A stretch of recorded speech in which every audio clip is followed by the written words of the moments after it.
Hello. I want to discuss with you a very important matter. In fact, this is the must-know matter. It doesn't matter you are a believer or an atheist. You must know this. In order to know what is life and who or what is God, we must know who we are and how we function. Who are we? Are we our physical body? Today the science has developed to such level that we can replace almost any organ in our body. This means that we can't be our body.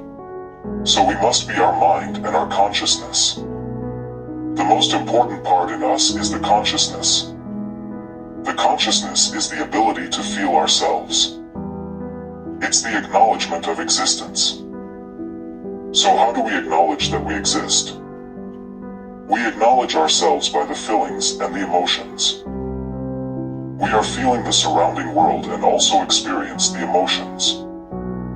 The emotions create some kind of internal world in us. This means that the consciousness acknowledges two worlds, external and internal. It creates the sensation of existence by separating the outside world from the inside world. This feeling of being separated from the outside world creates the sensation of existence. How does the consciousness work? Is it a part of the mind?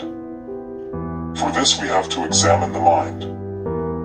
The mind functions in time. This means that the mind processes the information and stores it in the memory. It can also project and analyze the future events and store them in the memory as well. The information is processed and stored in the memory as the frequency of actions, not as the feelings or the emotions. Only after this frequency of actions is recovered from the memory, it creates the corresponding emotions. The mind also processes the present events.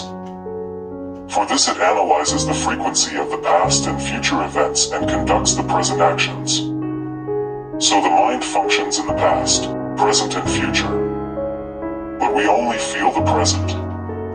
Even when we feel the emotions associated with the future or past events, we feel them in the present. We never feel the emotions associated with the future and past events at once. We acknowledge the emotions associated either with the future or with the past.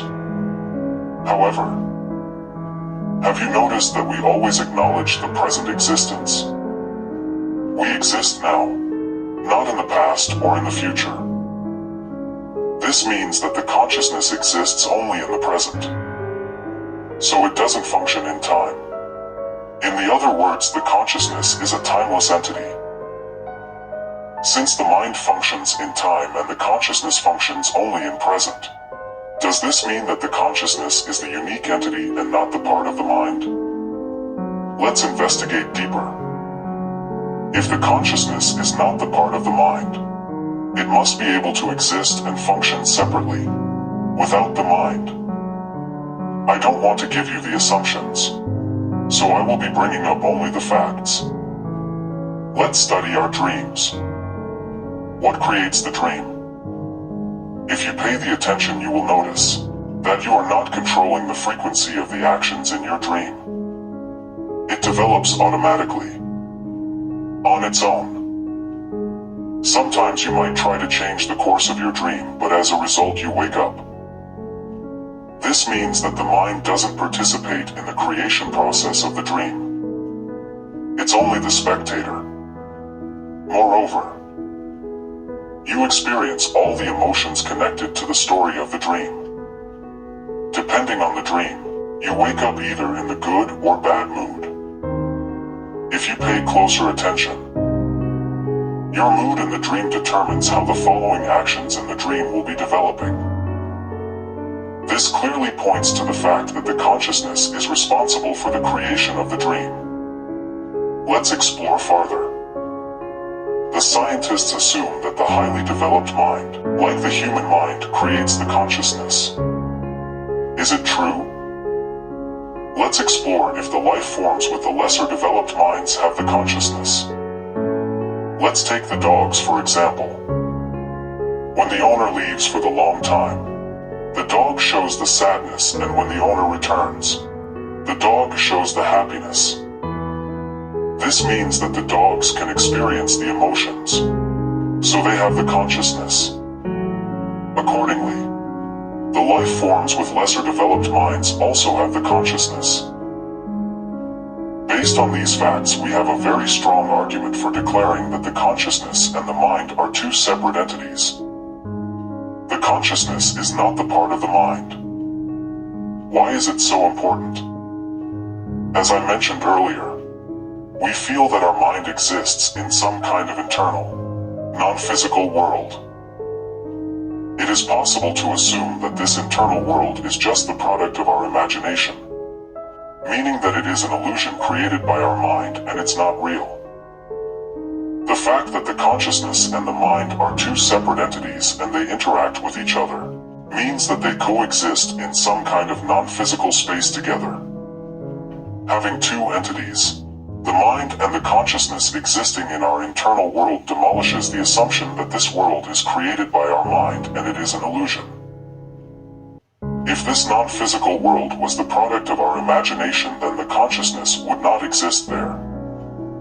Now let's explore this non-physical world. Does it exist only for us uniquely and only our mind and consciousness exist in it?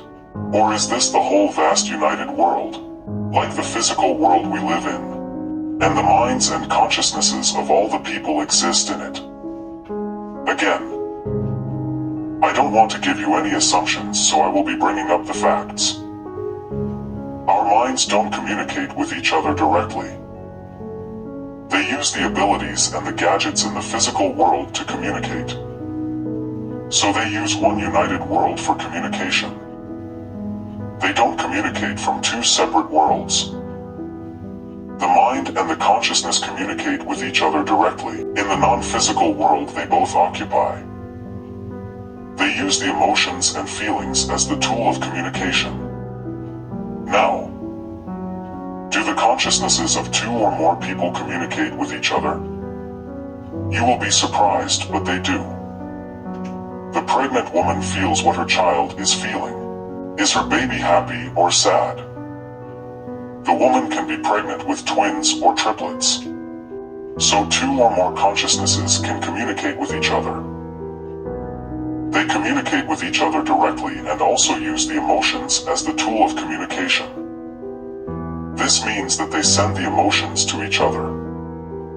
The emotions cannot travel in the physical world. They can't travel from one non-physical world into another as well. This means that the consciousnesses must exist in one world. Consequently, the minds of all people must also exist in one non-physical world. I don't know how familiar you are with the quantum physics, but the experiments have proven that two entities communicate with each other in the state of superposition, before they become the physical particles. This is a strange phenomenon, but it happens. Albert Einstein called this phenomenon spooky action at a distance. These facts prove that the vast united non-physical world exists where the minds and consciousnesses of all people exist. The legitimate question appears: if the minds of all people live in one united world, why they don't see or feel each other? The answer is simple. Our mind has the desire to hide its thoughts and emotions. We never let others to know what we really think or feel.